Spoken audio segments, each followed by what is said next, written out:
Chicago Humanities Festival. Haha. You guys are in for a treat. But before I give you that treat, and before we give you such a beautiful program we have today, we'd like to open up this space by giving praise, thanks for just being here and sharing the space that we're about to share today and the intentions that we want to get out of this. Yeah, so one thing I like to do whenever I speak is to start with the breath. So I'm really going to invite you to take a breath and just notice where you're at. You're sitting, notice the seat underneath if your feet are on the floor, notice that. Forget about the parking. Forget about the parking and the traffic, the rain. It's gone. You're here, and breathe into being here, and just take as deep a breath as you feel comfortable with in this moment.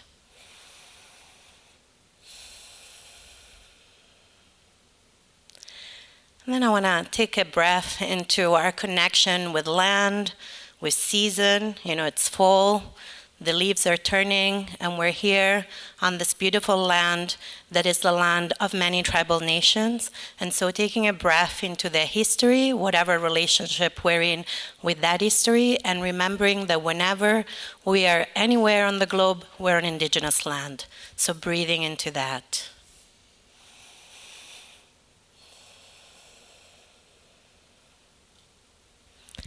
Then I'm going to invite you to take one more breath into ancestral connection. And I know the ancestors can be complicated, so they don't have to be ancestors of blood. They can be ancestors of activism.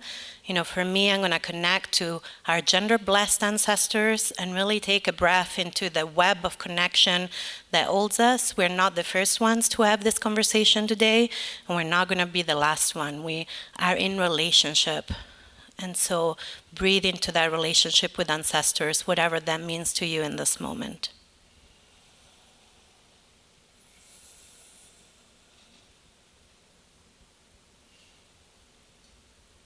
And then taking one more breath into your beautiful selves, bringing yourself out here today. And if your eyes have been closed, it's a good time to kind of open them if you want to, and look around and just take this breath into this moment and this place.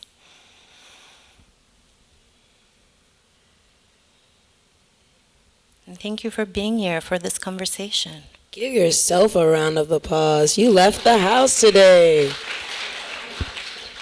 Because it was damn sure hard for me. Okay, so Alex, I'm so excited. We had talked just a couple weeks ago, and life was hitting us, but it was a blessing to be able to talk to you on the phone before this event, because we really connected, especially on just like what it means to have a life outside the binary. So I don't know if many of you know it. Some of y'all might have not specifically bought tickets for this event, but this is the GOAT right here, the greatest of all time, in my opinion. I just got their book, and it's amazing. Honestly, who's an educator in this room? Anybody raise your hand? Please get that book, especially if you're teaching college age and even high school. I think it's an amazing book, and it really just breaks down everything and goes far beyond gender. But more importantly, it shows how, truthfully, it stays there. And more importantly, how invasive gender really is in our life, right? How much gender controls every aspect of our life. And your book does such a great job at breaking that down, as well as just you give the reader a chance to breathe. There's even a page that says, whoa, wait, don't go too far yet. This might be a good read, but maybe you should breathe and just like reflect on what you're reading. Like, it's empowering. Like, tell us more about that process and what really made you feel that this topic in this book, you and MJY, that was so important for right now, especially. Yeah, thank you. And I love that you love the book. And I know. It's been a bit of a love fest, us kind of meeting each other and getting to talk. It's good. So the first book that MJ and I have written together is How to Understand Your Gender, which is kind of much more of an introduction for anybody of any gender to this kind of complex, weird idea of gender, which I've been fascinated with my whole life because it just didn't make any sense, but it also made sense, and it was so fascinating to me. And so with our recent book that came out in May, Life Isn't Binary, we really wanted to take this farther and say, okay, we both have done a lot of work in the area of sexuality, of gender, and even relationships.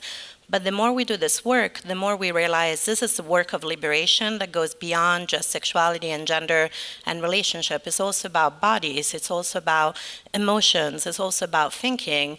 And at the heart, I find that the more I engage with this idea of gender, the more I need to talk about decolonizing and what indigenous scholars actually talk about, which is neurodecolonizing, which is this idea of undoing the learning that we've been taught through this kind of ongoing settler colonial project, through the lens of capitalism, of patriarchy, of white supremacy, of racism, right?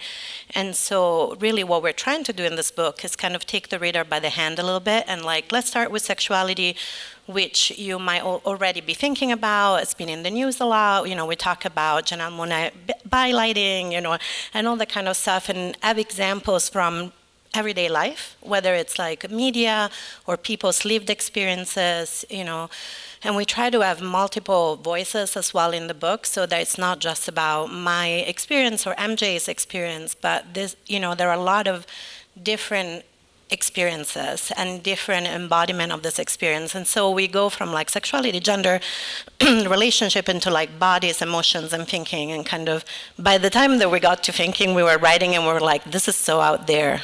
Right. We're talking about doing rituals with people, and make an altar to yourself. And I was like, wow, this feels so vulnerable for me as a scholar, this is not how we think about things, but I think we need to think differently about power. You all really break down spirituality too in a way that transcends and also bleeds into our everyday lives.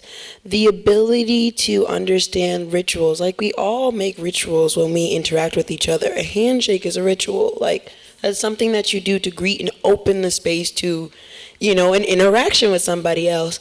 But what really makes it so vulnerable was the intentionality in bringing to that, because we all loosely shake someone's hand, but what does it mean to shake someone's hand, greet them, even just saying specific words? For instance, I have a lot of friends in Cuba, and que bola is a huge thing we say. Que bola, que bola, que bola. It's just hey, what's up? But when I look back at it and actually learn the true, where it came from in its origin, it comes from Efik language, which is very close to my homeland, Calabar, in Nigeria. And it actually is meant to see God is with you, you are God. Who knew?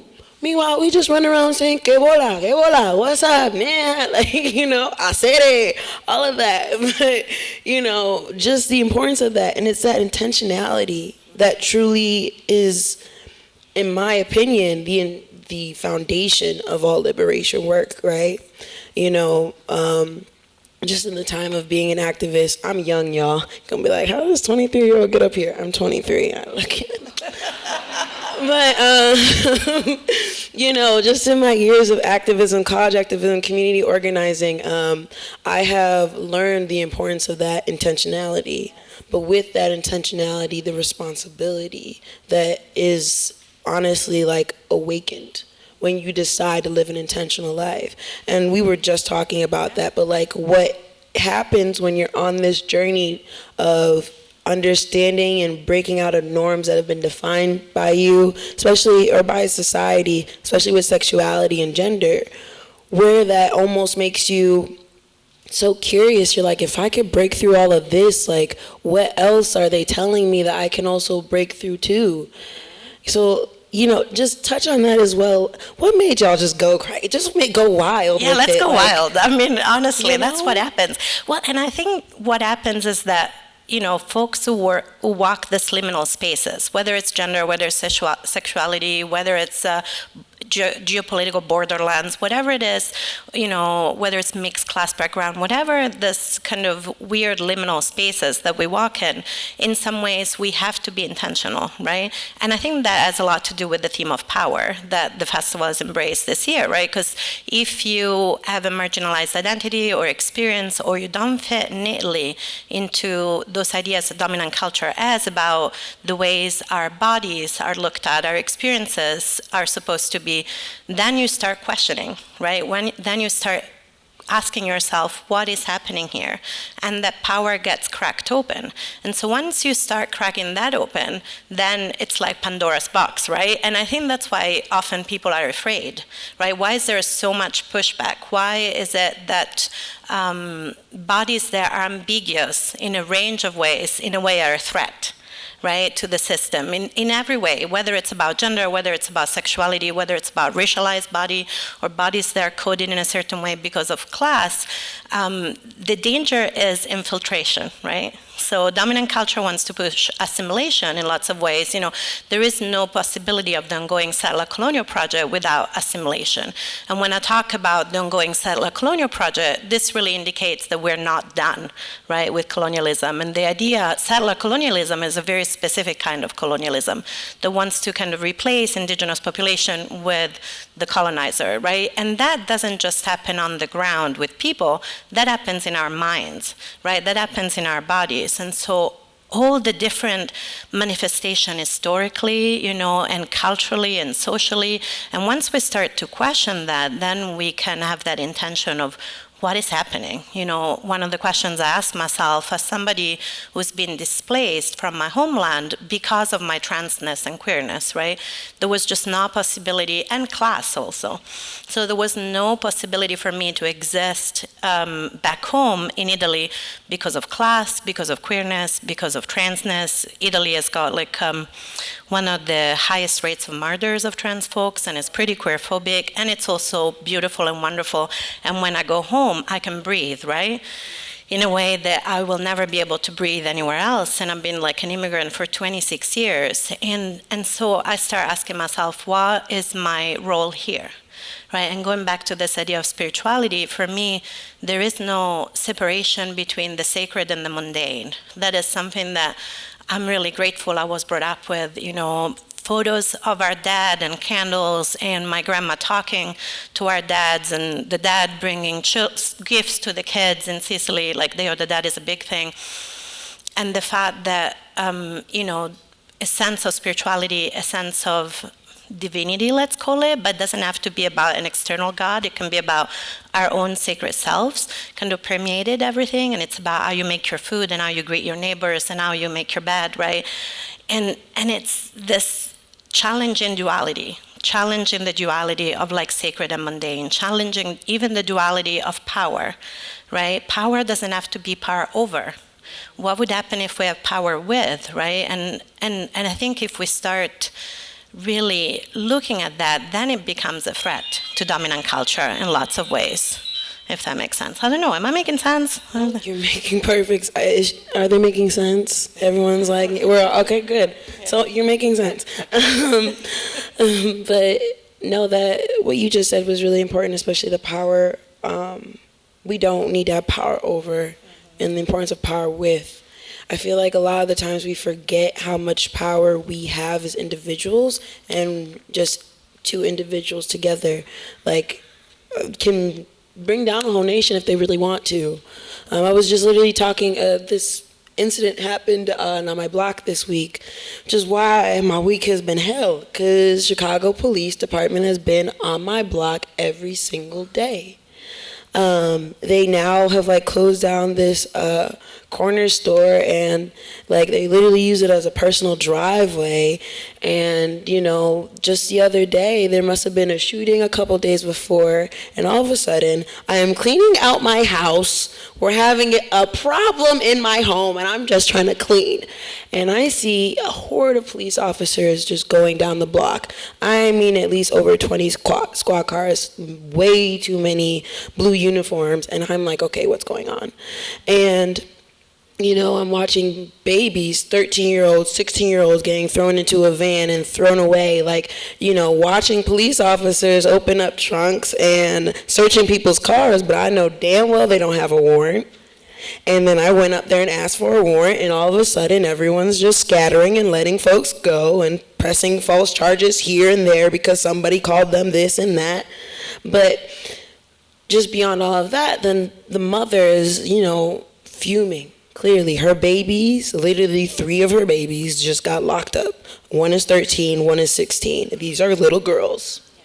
They were running from the cops because they said, no, you are not going to come and arrest me because you don't have any right.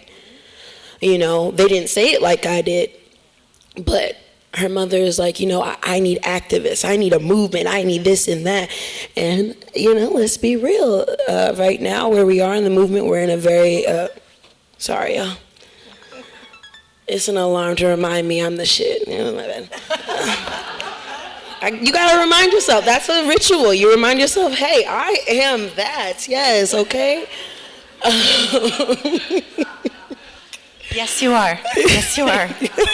Everyone gets to validate and affirm that. Wow.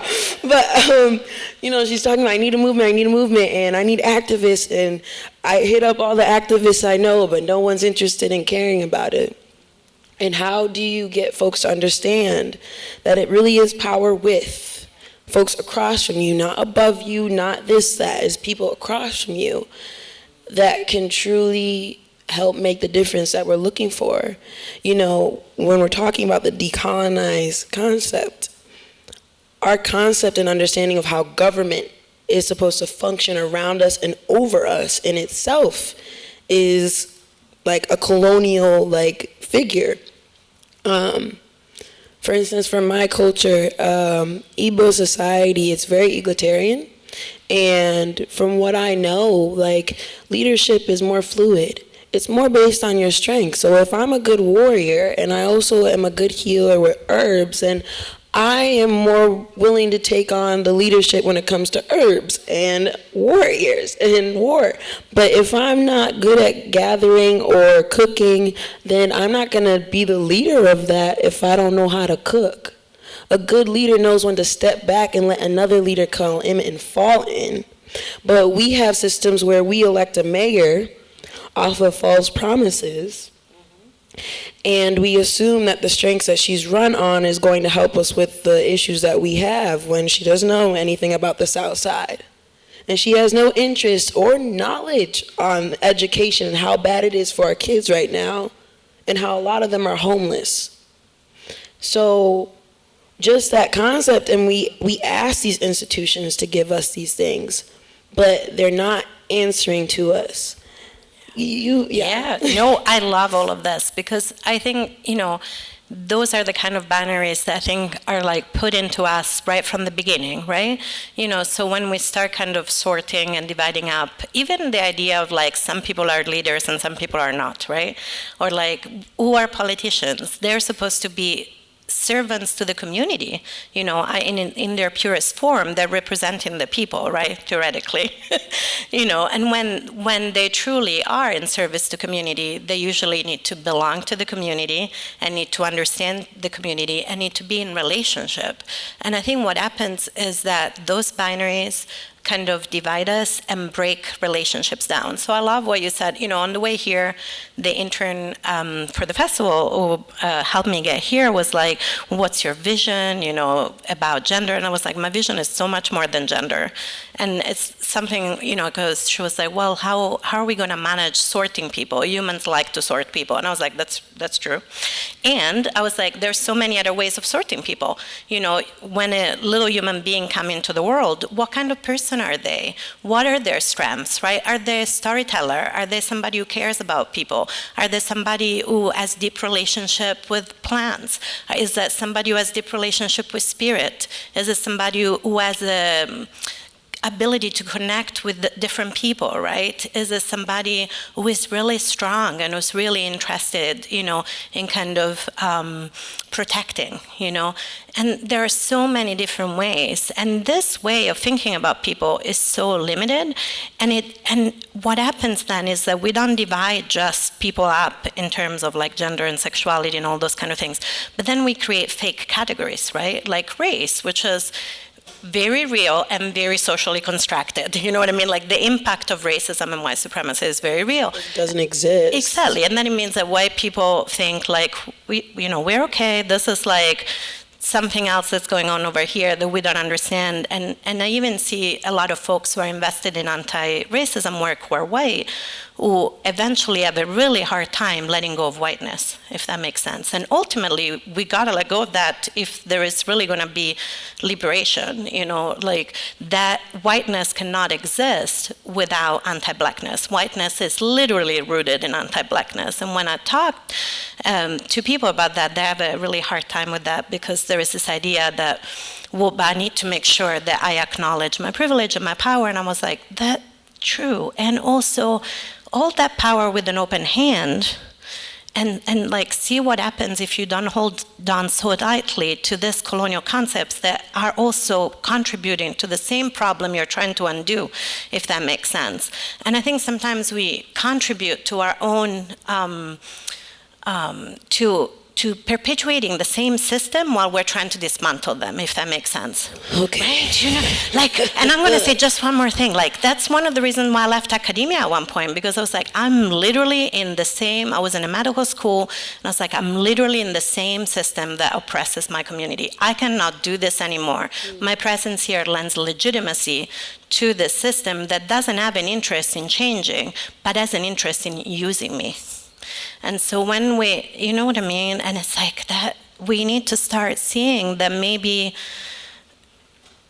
there's a different way of connecting and relating to each other, a more interdependent way. Well, that's so real. And especially when we talk about race too, even like how it's so real, but it's not. And I know it doesn't exist, and I know it's not because it doesn't exist to a lot of white people. Like, let's be real. A lot of white folks do not have to think about their race until they see a black person or somebody who's different from them. And it doesn't exist to black people when we are all together and we're not, like, we've never seen white folks or white folks are in our area. So race does not exist. It's very true. It only exists when it's needed. And like all these binaries, like you said, they've been very strategically constructed for very strategic and purposeful reasons, which was to divide and categorize. And with those categorizations, we've lended power to specific ones. Yeah, and when we start to dismantle this, and we become a threat because then we can share power, right? I remember when at one point I was part of a task force at a university I was at that was trying to get trans-inclusive healthcare rights for undergraduate students. The grad students had them, faculty had them, but not the undergraduate students. And the healthcare system at that university tried to do the divide and conquer. Well, we also don't cover like reproductive health, and we also don't cover learning disability. And so our answer was like, great, we want all of that now. I was like, that's great, you are right. All of that is really important. Thank you for bringing this to our attention. Now we're gonna like organize across different groups, which we did. And I don't think the university was successful. Right. They were so thrilled. But they saw a bunch of like people, and they were like, well, we're going to make you feel bad that your needs are not as important. Because that's the thing, it becomes hierarchical, right? Exactly. Get to the back of this line, whoever is making the line, like, hey, trans people, get to the back of the line because women don't have their rights yet. Hey, and I was like, it doesn't have to be like that. You know what I mean? It's like, if we all like connect in an interdependent community of need, then we all need each other. If those babies that got put on, got arrested, if everybody in Chicago thought of them as their kids, not just the kids in black community, but they're like your kids. They're your kids because you live in this community, there would be an uprising, right? But there isn't an uprising because we think of ourselves as divided especially across racial lines, as I'm learning. I've only lived in the US for 11 years, but yeah, that's, they're deep, those lines. And the U.S. is a lot different, and that just two things that you had even spoken on. Like, one, even our concept of community and like who is in our community and like who we're allowed to actually care for, like, my culture, a village, it takes a village to raise a child. I feel like that's for everybody. We all know that. It takes a village to raise a child, every single one of them. But we don't have that anymore. We don't have those systems where it's okay if that ain't your kid and you gonna tell her, don't you do that. But I know your mama, don't do that. I don't even know your mama, don't do that. What you doing? I'm going to find out who your mama is and tell them, yes. And they're going to listen, and they know, and like, you will always see that kid doing that same thing they ain't supposed to. And all you got to do is, and they going to be like, I miss her by dang. Why you always gonna be on me?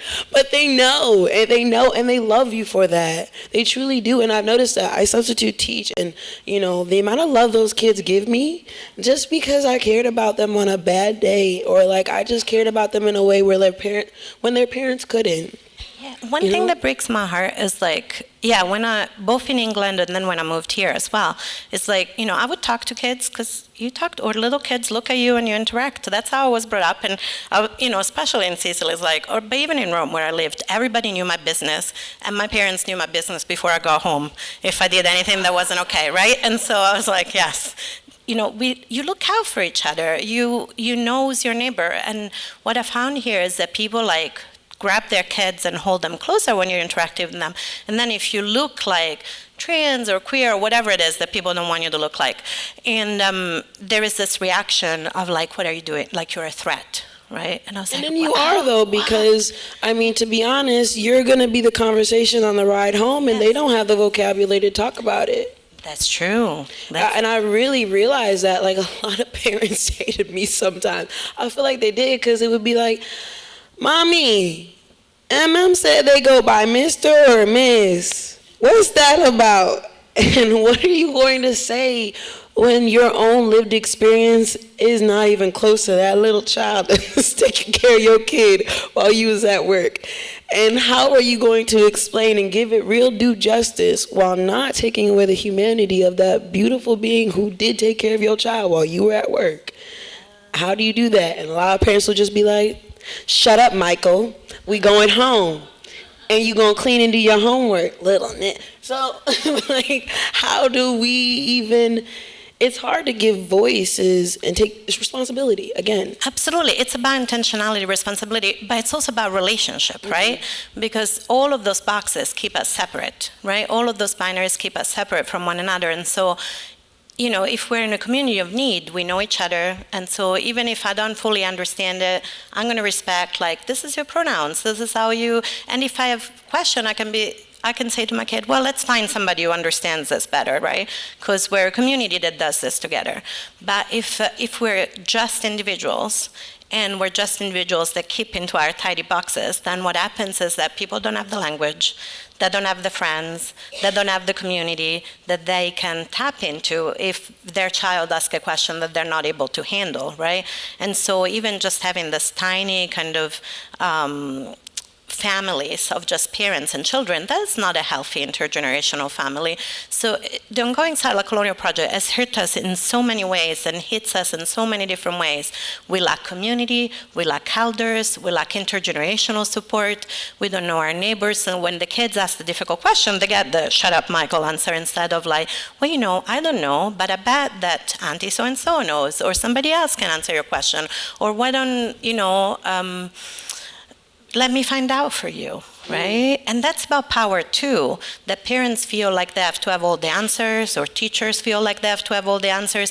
But what is that? Like, what is children, that with parents? right? I don't have kids, so I'm a parent, but oh my God, I don't why do you have all the always answers. have to know everything? Why can't we just be okay with, I don't know. And and young people are amazing. They have so much power.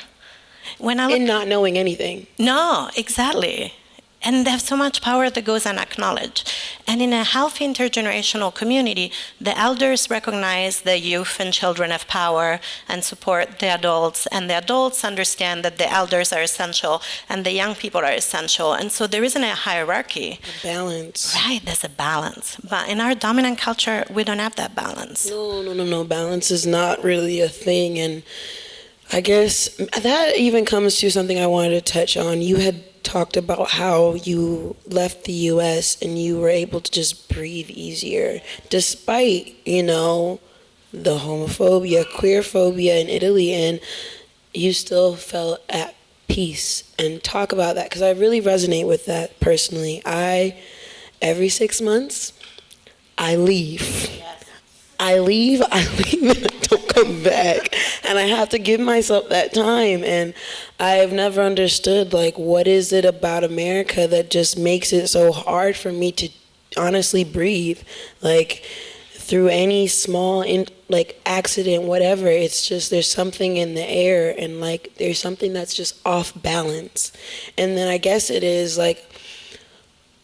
what have we built with this culture of settler colonialism that we are so off balance that there can even be a conversation about why we need, a cop academy over the investment of our Chicago public schools?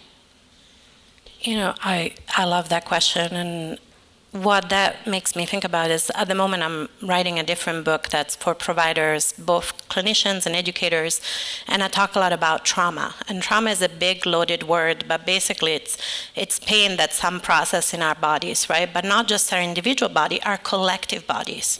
And so in a lot of ways in the US, and I would say in the UK too, where I lived before, both pretty big imperialist countries, I would say, there is a contraction that needs to happen. Our collective soma, our collective body is like this, right? Contracted. And when we're contracted, we can't breathe, we can't relate. We're contracted because we're fearful. If you think about this country was founded with power over, taking land, also breaking down that relationship that we are in direct relationship with the land, even introducing the idea that we can own land, like it's something rather than a living, breathing source of life for us, right? And so there is this contraction, this fear, this power over, and the lines have to be drawn. If you think about all the polarities and the binaries, the lines have to be drawn because that's how the system is maintained, and the system is completely unbalanced, and there are so many wrongs that have never been righted, right? And so of course our collective soma is really contracted, and it's interesting to me that, when I go home, not just the home I've made, but the home where I come from, it's I'm in relationship. The place feels like it resonates with my bones. It sounds really woo. I'm going to get really woo, and I'm a scholar. I'm always like, ooh, that sounds so not scientific. But there is a relationship, my body can relax, and also there's an expansion. I moved away when I was 22, and I was this bookish, nerdish, quiet kid. And just by virtue of living in an Anglo country which had a different culture, I was labeled as loud and rude, because in Italy you don't say please and thank you every 30 seconds like the English do. And I was confident, which apparently I wasn't supposed to be. And it was weird, and I didn't understand it at the time. And then luckily I found a lot of lenses that helped me understand that that system was trying to crush my soul. And literally imperialism crashes our soul.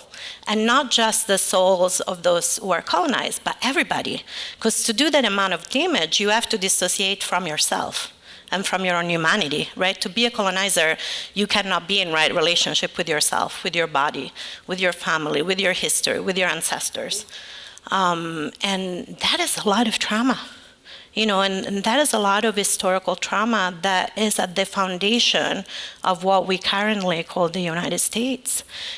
And even, that's kind of probably how I feel bad for white people. No offense, well, the whole room is white, but, so I feel bad for y'all. No, I'm gonna be really honest, because A lot of you all have had to learn a history that's been erased of so much, has honestly been the foundation of lies, as well as you lack a culture that you don't allow yourselves to connect with each other in a humane way and connect with others in a humane way. You can't tell me I'm wrong. I've been around white people long enough. I've seen it and I know. But with that, like, there's just so much trauma that white folks carry. And I don't think that even white folks know how much trauma y'all carry every single day, which is why it's so easy for America as well to latch on to Black culture and to latch onto the culture of others, because especially America, completely different from every other country, in my opinion, in the UK, Italy, any of those colonial countries, because it just lacks a heart.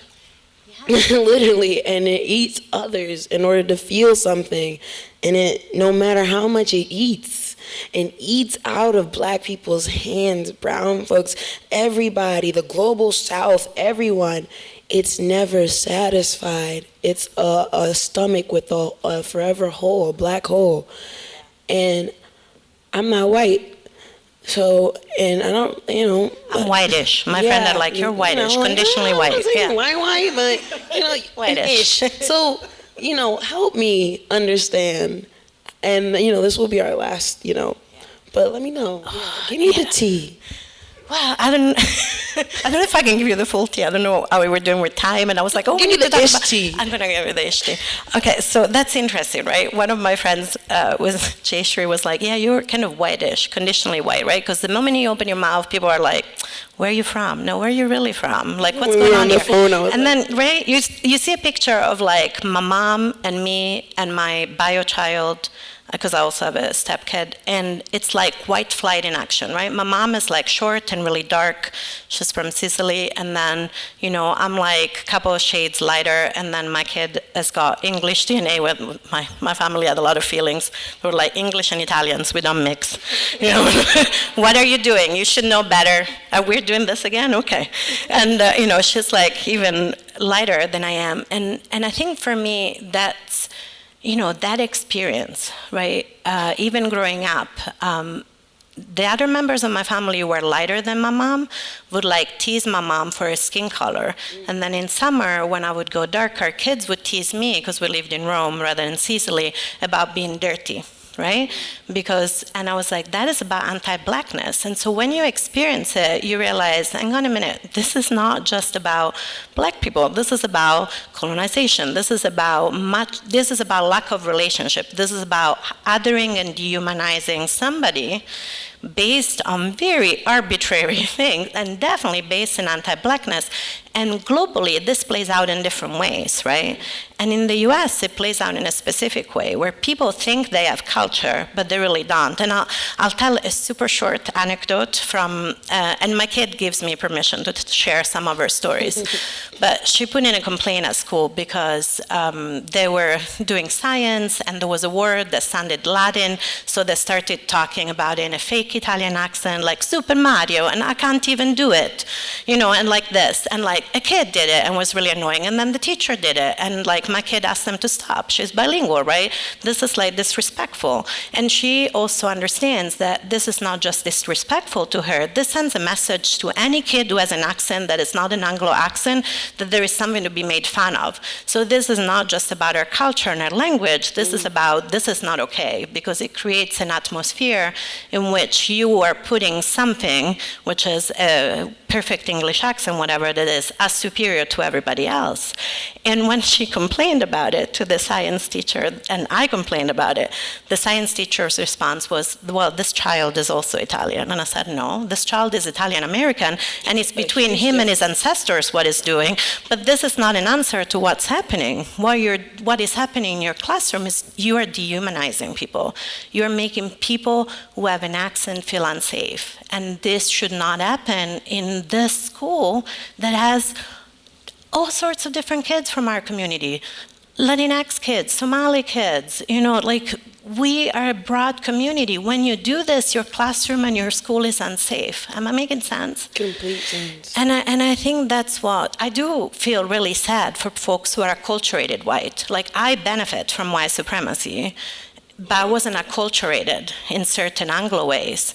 And if you're acculturated in this way, there is that always hungry stomach is a great description. You are consuming, but you're not in relationship to culture and belonging. And the always hungry, empty stomach is because you never feel like you belong, right? And ultimately, we're humans and we want to belong. Yeah, honestly. Yeah, I know. I think now we'll be having a Q&A. So if you have any questions for our beautiful... I have a question for you. I think while we wait for a question, you should tell everybody what the Brave Space Alliance is and whether you have a callback for action. We've been kicking so hard. So yes, hi. I'm also the director of programs for Brave Space Alliance and the first Black-led, trans-led organization on the South Side.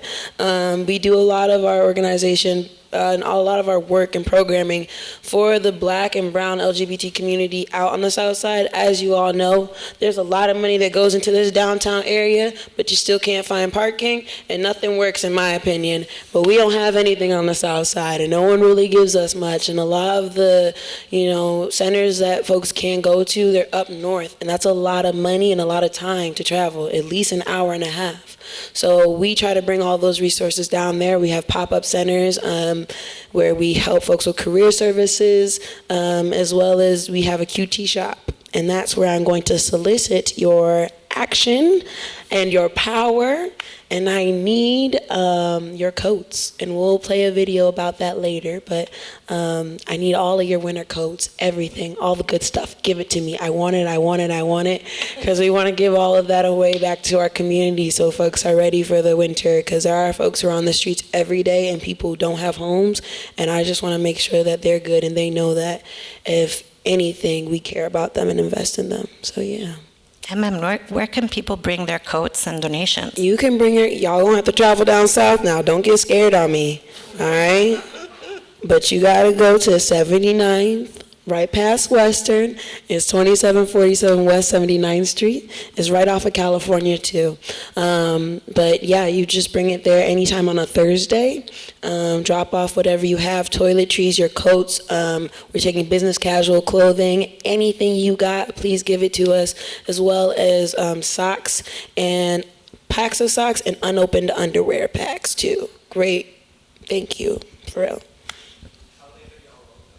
We're open till 4. We do have a Vogue school on Thursday, so you can drop by there too, but just realize like all the girls gonna be clickety-clacking and dancing, so don't get scared. And that's what it looks like to be a community of need and an interdependent community. They take care of each other. All right, everyone, I'm going to turn on the house lights. Both myself and my colleague Allison have a mic, so we'll find you if you raise your hand. Just 3 quick things. Just make sure your question is posed as a question and that you're brief, because we want to get to as many people as we can. There was something else, but I forgot it. It probably wasn't that important. So, all right, who can I bring this to? Anyone have a question?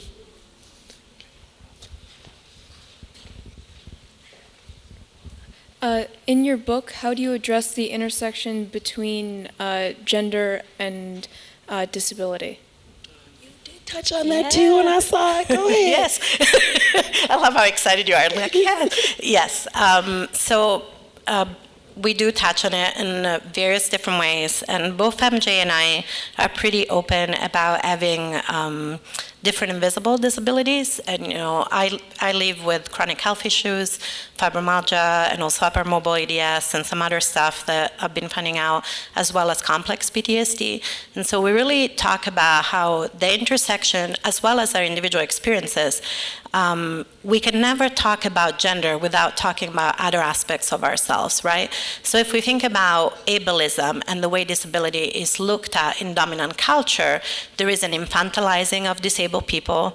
There is a taking away of agency, taking away of sexuality, for example, that happens with disabled people. So to be disabled in dominant culture is to be immediately emasculated and aligned with the feminine in some ways in terms of dominant culture, but it's also to have one's sexuality and gender even erased. And one of the things that I've talked about, and I can't remember if it's in this book or other stuff I've written about the intersection of disability and gender and sexuality as well, is that when disabled folks have identities that don't fit into dominant culture, so for example, when they might have gender expansive identities or trans identities or expressions that don't fit into dominant culture, often that is seen as a function of their disability rather than agency in its own right. And therefore is seen, and often, if we think about popular media, disabled folks are either depicted as victims or villains. And then there's also an intersection with racialized bodies, because if it's like disabled black men, they're more likely to be depicted as villains, for example, in lots of dominant culture. So, one of the things that we try to do in the book is kind of look at what happens in that crucible of different embodied experiences, and disability and gender is one of those crucibles, right?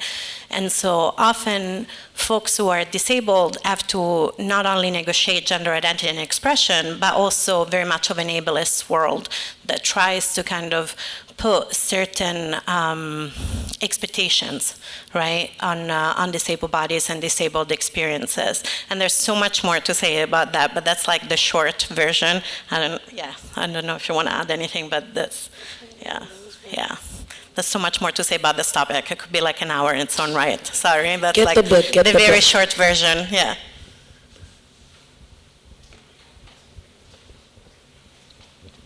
Hi, thank you so much for the conversation today. Can you talk a little bit about how to be a good ally, how to break the cycle? I love this question. Do you want to start? Do it. Do you want Do me it. You love the question. Do it. I'm gonna give it to you real. I'm allowed to curse, right? Fuck allyship. I only say that because to be an ally means that you will be there when I call on you. Thank you, yes. But I don't want you to be there when I call on you. I want you to see that my existence and what I'm doing and how I'm living is so directly intertwined with you that it's not just a thing that you call on to and come into whenever you want. It is an accomplishment.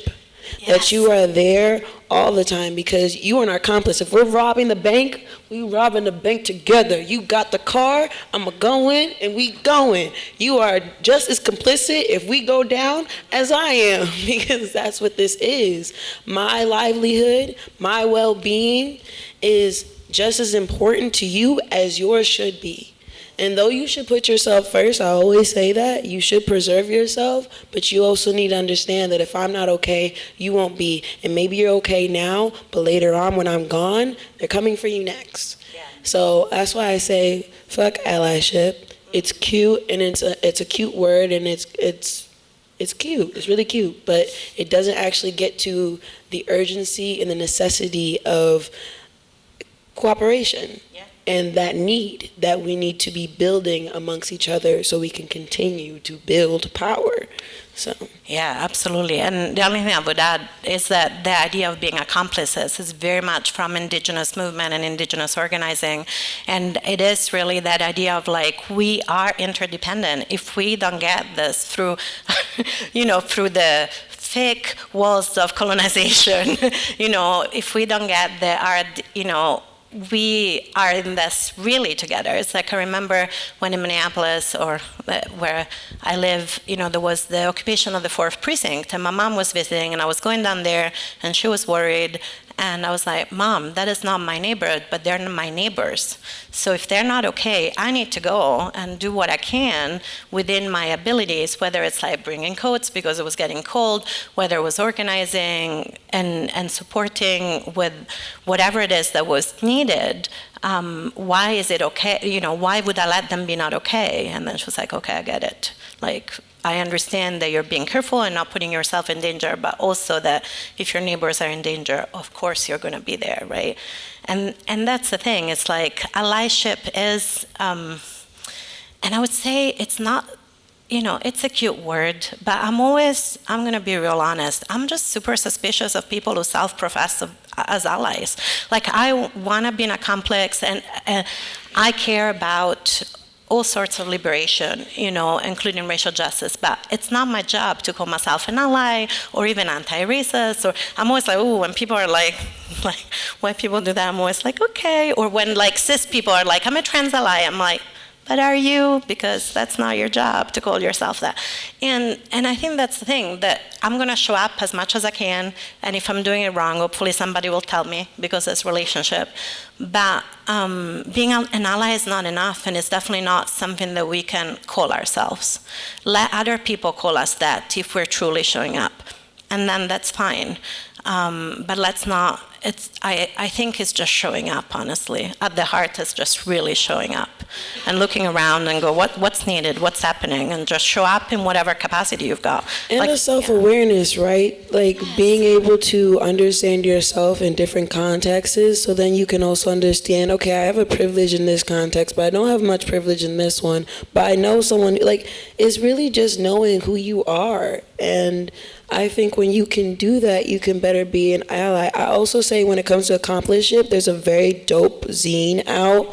You know which one I'm talking about. It has, and it was made by indigenous, it's by an indigenous group. And if you all are interested, I can link it. But it's a really great PDF and a really great zine that really talks about why we want to push away from being allies and focus more on the accomplice and like what that really means and the language and the sentiment around that.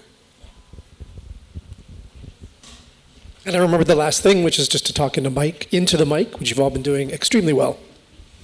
Thank you. Does the book talk about, or can you talk about how this binary extends into pretty much everything? I mean, Republicans, Democrats, East, West, we don't have conversations, we have dialogue, as if there are two sides as opposed to a circle. Yes, it's only this big, the book, so we don't touch on absolutely everything. I know even the book I'm writing now, I was like, I need to put more. I was like, there's only so many words to go around. But we do touch on everything: bodies, relationship, thinking, and how polarities keep us apart. And yet, at the same time, that we cannot call upon the language of civility. Both and is not about tone policing, is not about civility. There is a point of which, if our differences is questioning my humanity, there can no longer be dialogue. So it's a both and, right? We want to be in relationship, but if you already are coming into the relationship as somebody who's made up your mind about my humanity, how are we going to have a relationship? Right? And so the book does touch on that yes, we do need to move beyond polarized thinking. But one thing that I'm worried about is that it's often guided from a privileged lens, right? The people who have power, like, why can't we all be nicer and more civil to each other and meet in the middle? I'm like, well, I can meet you in the middle if you are not coming at me with like pitchforks and trying to like completely erase me, right? I had a friend who was like, a white friend was like, he's in the goal that we all sit at the same table. And I was like, not for me. And she was really surprised. And she was like, what do you mean? I was like, well, you can sit at my table and at our table if it's our table. We all have the right to be there. But like, if you're a white supremacist, you can't sit at our table because already by definition, you are just trying to like erase and annihilate people. So we can only be in relationship that can be the both hand, that can be like, let me understand you better, let's struggle with each other if we're truly in relationship. If the struggle is, let me show to you how your humanity is invalid, then there is an imbalance, and it's balance again. It's an imbalance of power. And I don't know if I'm making sense or if it addresses your point, but and I think we do need to go beyond polarities, but also the way we need to go beyond polarities, it's not through a discourse of civility, but it's through a discourse of liberation and relationship. That's really where decolonization comes in, right? Because you have a white supremacist. If you're willing to sit at this table and you know what we're standing for, then you're also going to be willing to let go of that label, correct? And let go of all of that ego and that pride that made you to be where you are in this day and age. So let's even like just one thing we'll all take from this. Decolonization in itself is our way of shedding what we have been taught and what we learn, but it is not the end goal. We don't want to live in a world where we're antithesis to what we already have. We want to live in a world where we can know what we don't want, but also know what we do. A lot of the times me included as a youngin', I would protest in these streets, but little did I know what I really want. Now I do know I want a world where everybody can have health care and be taken care of, and you don't have to worry about a roof over your head and food on your table, because you know it's going to be provided somehow, some way, and you know that, if you do get sick, there's a means to help you, and not having the money doesn't mean that you're gonna die. These are things that we know that we want, and when we know what we want, we can then travel and imagine further beyond that what we know might not even be possible. But if you dream big enough, then you're probably gonna build big enough too. That's how this whole country came to be. None of those forefathers, I know they didn't think of this. George Washington didn't want us in Syria, I know that. So, and look how big we are now. So. And I love the idea of like imagining what's possible, right? And I think when we imagine what's possible beyond binaries, it's where we go into that territory of science fiction, right? And if you haven't read Octavia's Brood, which is all about the writing from the legacy of Octavia Butler, read it, because there's so much about imagination, right? And about, read Indigenous author, read BIPOC authors when it comes to science fiction. And you're gonna start seeing some of that imagining beyond what we think it's possible now.